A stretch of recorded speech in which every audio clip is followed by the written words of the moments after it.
We come to Alexander Hewison. Thank you, Mr. Speaker. As we stand here in this House debating mock issues, somewhere some 17,047 kilometres away, there is war. As we stand here in this House, the world is facing trade and supply issues not seen since the last World War.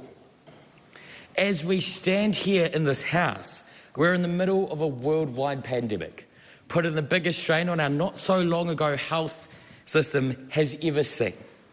And yet, despite all these odds, despite all the jabs from the opposition, our country is safe. Despite inheriting a health system that was crumbling and underfunded, our country is safe.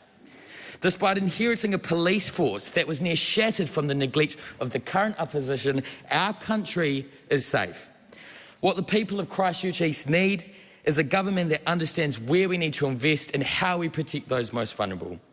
And I'm proud to stand here on this side of the House because our government is doing just that. Rather than throwing out random, baseless policies here, there and everywhere, this government is boasting the lowest unemployment in New Zealand recorded history. Rather than cutting our meal breaks like the opposition did, this government has increased minimum wage to $21.20 and isn't stopping there. This government has introduced first year's fees-free training and trades training that has benefited over 190,000 tradies. Employment, security and a means of living, that is what this government is providing, and that is what the people of Christchurch East need. I'm proud to grow up in a country where the government implemented free lunches in schools. I'm proud that visiting the doctor is now cheaper or free for nearly 600,000 New Zealanders. That Pharmac has received its biggest budget increase ever to help fund more medicines. That the government in power has made, and I quote, their largest ever investment in health. Because that is what the people of Christchurch East need. A way out of the socio-economic gap that is so prevalent in our country. Not a ban on patches, not tax cuts, not policies that are so far above the clouds that even in his old role, Mr. Speaker, the opposition couldn't fly that high.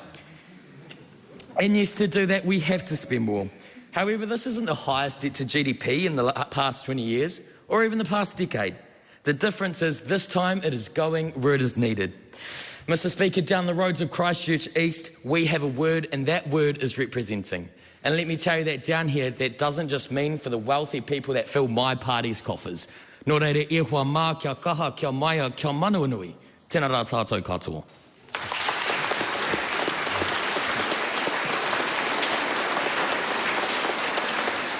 Members, we now come to Ana Whino Tuku i Tonga.